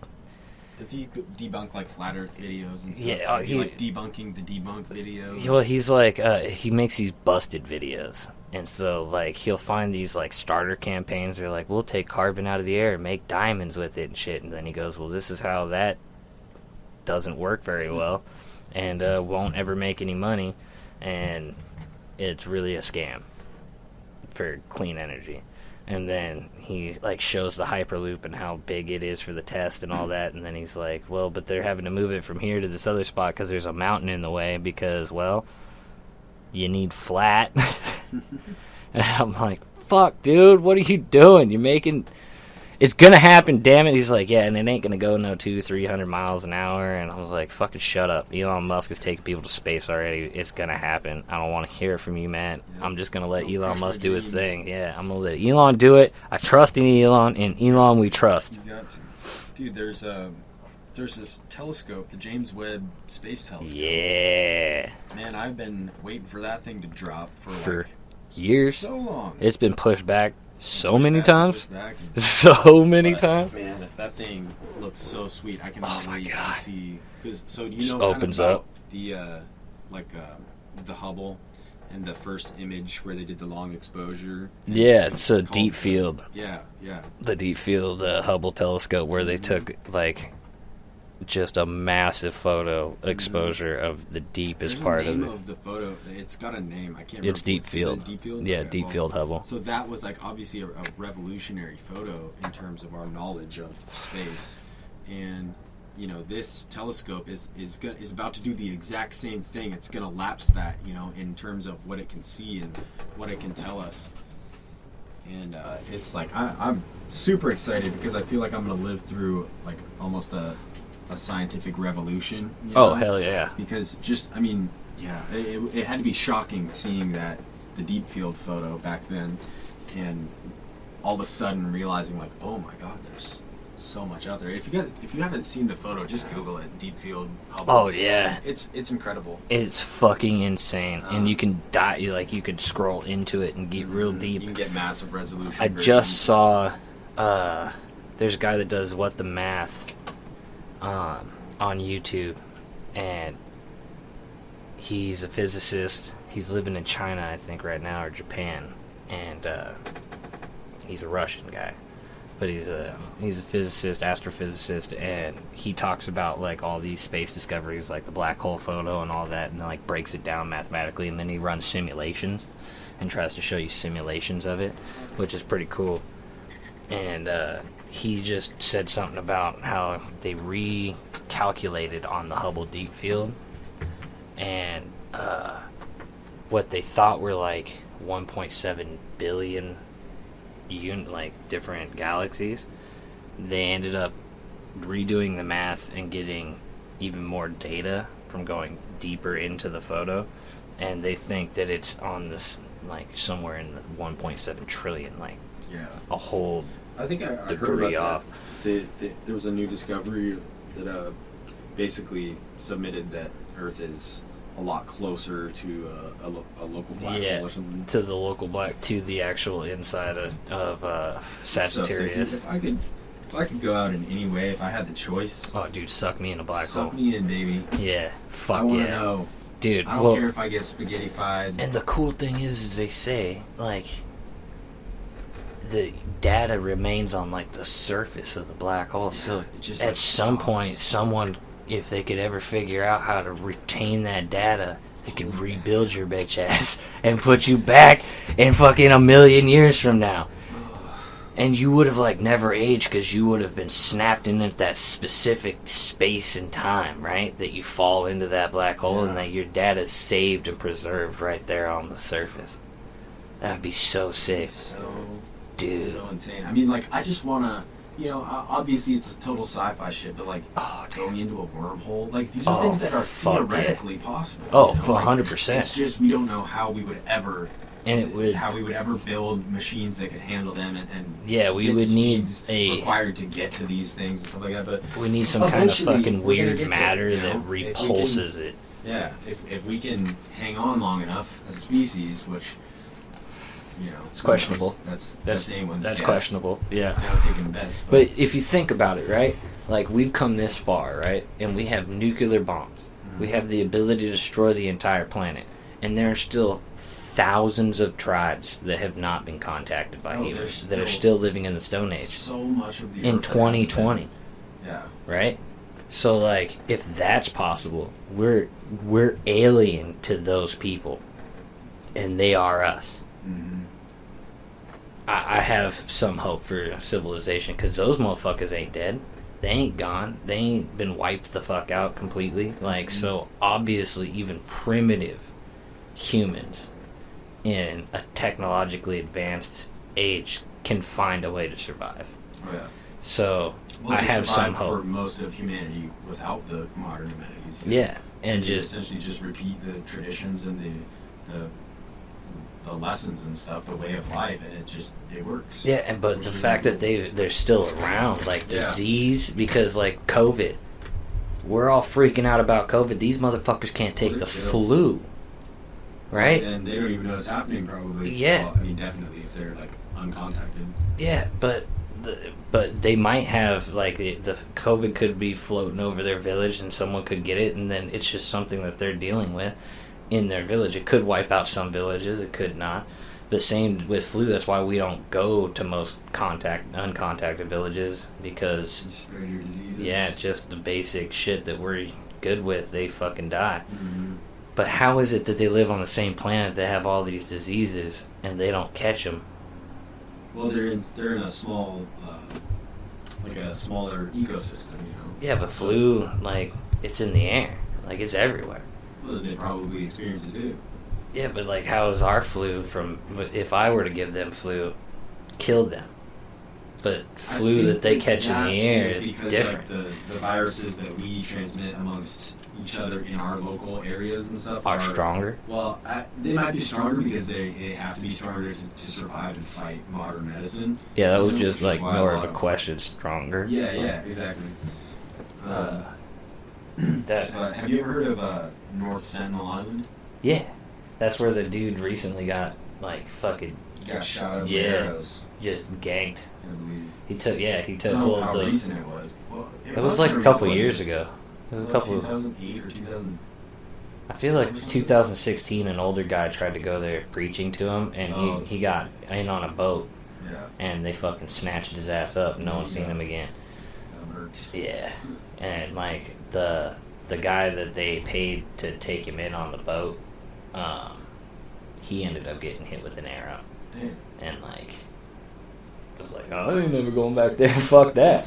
But the dude paid him good money to go out there, and he was just like a preacher trying to fucking preach the word, and he had heard that these people had not been contacted.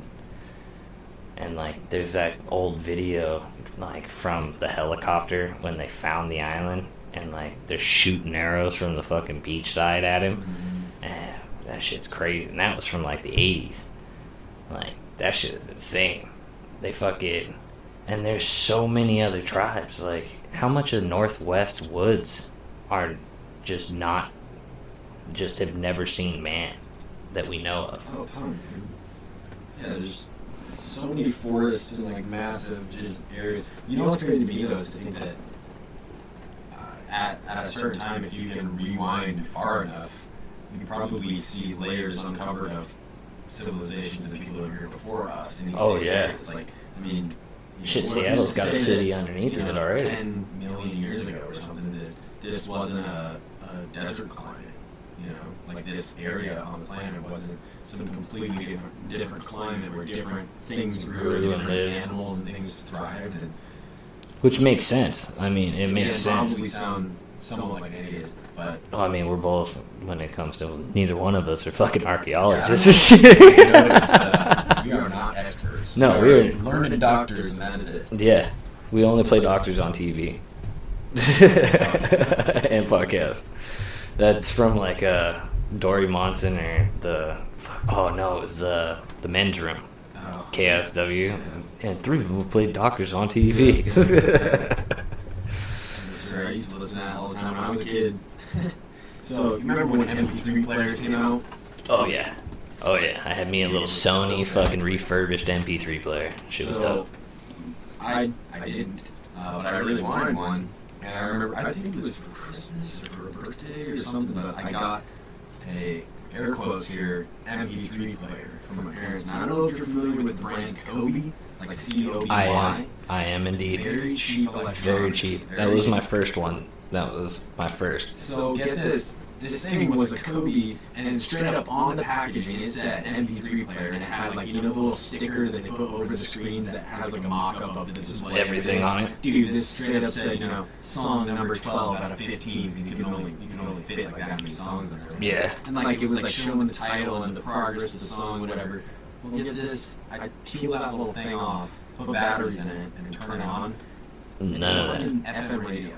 That's all it is. It's an FM radio with a little dial on the side. And I was like, are you kidding me? Like, and my parents, of course, they thought, oh, it's an MP3 player, sweet. So, you know, of course, they were just trying to get me the thing that I really wanted as a kid. But it's not. It was not it. It was not it. And I was very upset. But living in a you know, pretty Christian home growing up, wasn't exactly encouraged to listen to the men's room. You know? Oh yeah, no, that would have been forbidden. Oh hell yeah. My stepdad listened. I was not allowed. Exactly, but so I had this FM radio. So I would at night I put my headphones in and I'd listen to like Ricker at night, or I'd listen to like whoever was on back then, and it was good times. It was like my discovery of radio and like rock music, especially because I was allowed to listen to like Christian rock. Yeah, same. We weren't ever really experiencing like secular music, you know, that wasn't Christian music. Yeah, nah, Supertones. That was like that was big. Yeah. Or like Newsboys. Yeah. Fucking 3 Days Grace when they first Skillet. They were Christian. Yeah. I actually was listening to some Skillet the other day, like Alien Youth, those like old songs. Yeah. Like these go pretty hard. You know? Yeah, it was crazy, and it was insane. My dad, though, my stepdad, he gave me a cassette tape with it was called Ode to Iron Maiden, and it was a bunch of metal bands doing Iron Maiden songs. So I never really actually heard Iron Maiden for years. I just heard all of their songs covered from different bands, and so it changed drastically from song to song. You have deep throaty guys doing it, and then guys that could sing and kind of like hit. So there were some pretty good songs that I liked on that from other bands that I didn't like so much in actual Iron Maiden. Yeah, that's funny. So you like kind of didn't like Iron Maiden, but you like these songs by Iron, yeah, that were done real well from other songs. But I fucking enjoy like most of Iron Maiden. Yeah. There was just a couple of songs that like these other guys I feel did better than even Iron Maiden on their own song. You know what I've noticed too, especially with music like that, there's songs. So for example, there's an album that I like, band called Emery. They have an album, Okay. One of their earlier albums, and it's one of my favorites. But the first song that I heard from that album was from a mix CD. And you remember, like, you could not only could you like make mix CDs, but you could buy them at a store. Yeah. It'd be like, you know, 30 different tracks from a bunch of different bands, all maybe in the same genre or something. Yeah. Whatever, like you could get the kids ones was like the Now Pops and shit like that. Yeah, the Now's 37 or 450. But I'm surprised that's not still around. I found that band on that CD, and I loved that song. And I listened to it so many times that, like, probably a year or so later, when I ended up picking up a CD by them, and it was that album, like, that song still just, it actually sounds different to me, like, because I associate it with the memory of, like, oh, I love this band, I love this. And so it's just weird, like, even to this day when I'm listening to that album, because I like to listen, like, from kind of start to finish. Yeah. And it's the first song, and it always just sounds so much different than the rest to me, because it's like, it's a totally different space that I experienced it in a totally different context. So, like, to not like the actual Iron Maiden songs, I can totally see how that could be a thing, because the ones that you heard were your originals. Exactly. And so when you hear even the original, you're like, well, that's not my original, so it doesn't feel right. It just doesn't have the same to it. But then I got lucky and had one of those dual recording ones, so I would fucking go to KISW late at night when they'd play the metal, and then I would record the cassette, and I made like a fucking little mixtape, and I put that in my Walkman and fucking listen to that. I used to really want. What's your Instagram? Why can't I find you? Should be Skate Richwood TV. Oh, that's right. Oh, Richwood Skate TV. I always say that backwards because it's. Do you log in on a computer? Yeah. You check it out in a second. So this guy took speech. So have you ever heard of this, Fred? They've actually talked about it on my mom's house. Oh, the guy that fucking is the mega church pastor. Yeah, this dude. He's like, don't you ever say that to a lady's eyes pop out. Rewind this and then pause real quick, because basically, so this guy,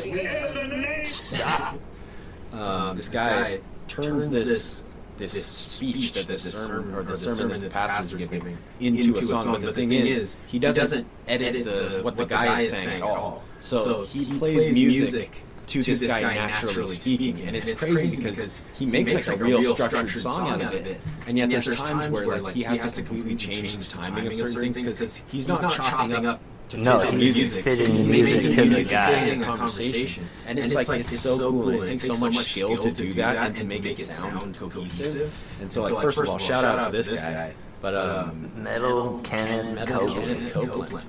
Yeah. Anyways, you gotta check this out, because this is the mega church pastor demanding that COVID-19 just goes away. Yeah, okay, I've seen this it. video too. And this guy makes the sick metal music version to of it. it. Let's hear it.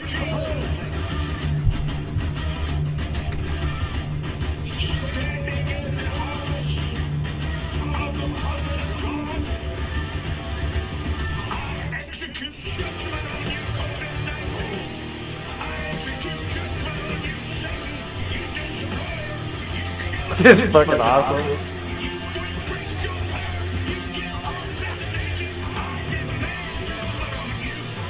It's so perfect. Yeah.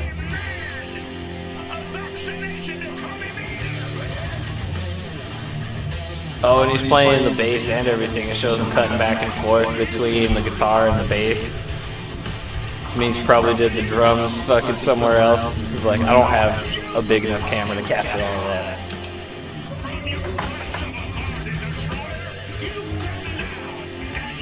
This is so fucking perfect. That's a super nice bass, dude. He ain't fucking playing around with that shit. And a super nice guitar. Oh, that's beautiful.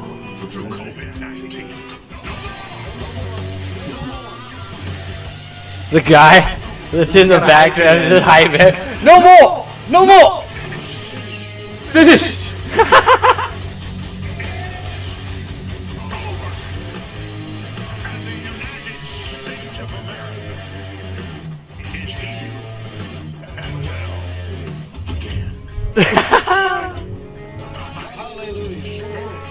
Damn, that's a beautiful little riff there too. That is so sick. Much respect for being able to make that musically and like just comedically. It's awesome. Dude, that's so fucking awesome. That was amazing. Hell yeah. Go and check him out, guys. Yeah, it was a good time. I've actually had that stuck in my head all day. That's so fucking awesome. Okay, well, have you heard that Trump rant song? So you remember that press conference where he was doing, and then he gets like kind of helped down the ramp, and at the last like step he takes kind of like a bigger step.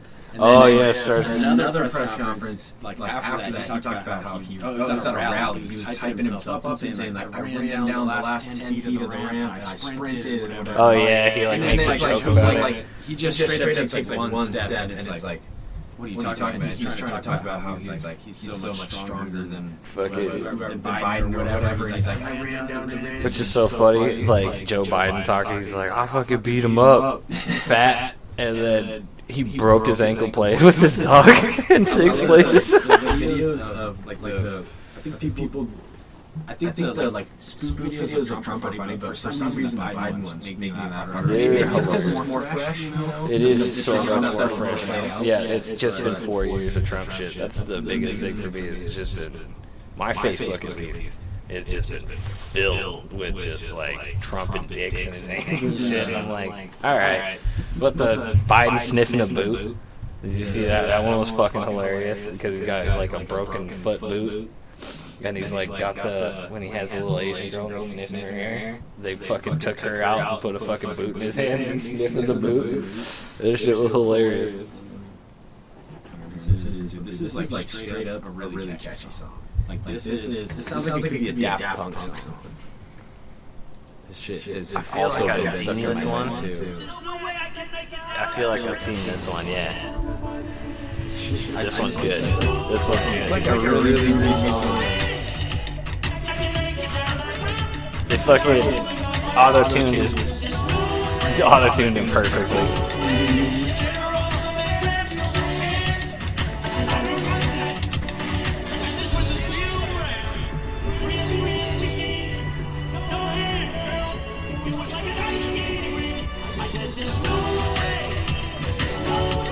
I love that people can just do this stuff. Like, the internet. Dude, the internet wins every time. The internet wins every time. I can't wait until people start making memes of us. That'll be great.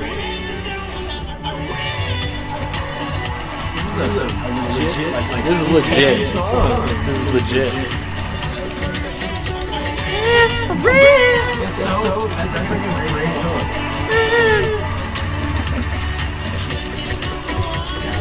The ramp was probably 10 yards long.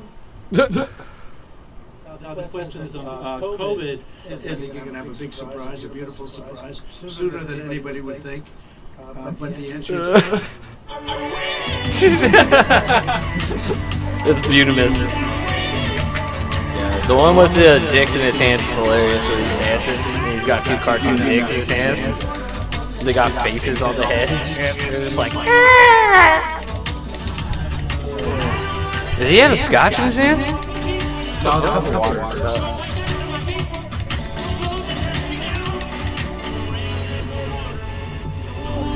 Damn, they fucking made a full-on track. That's over almost 4 minutes long.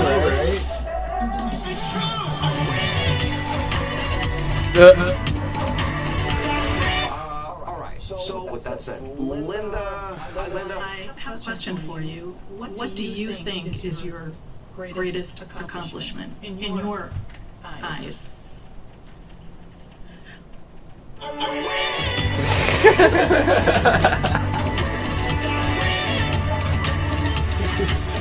Yeah, put Mario and shit.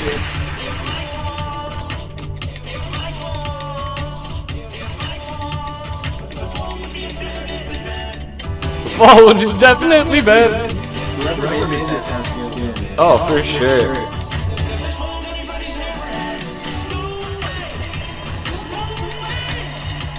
Oh, it is water.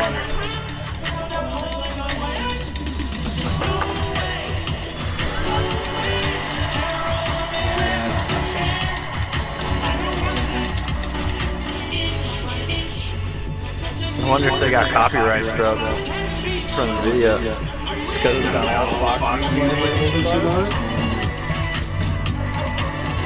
I've been wondering about that because I'm doing a video that I'm looking to use some election stuff in it, and I'm having to try to find out whether or not I can actually use some of the footage and shit. Yeah, so I've been most election speeches are, but not all the video of the speeches are. That's from a network or something. Yeah, but I think if they're from the White House directly, then they're open public domain. Yeah, that makes sense. So, I think. Don't quote me on that.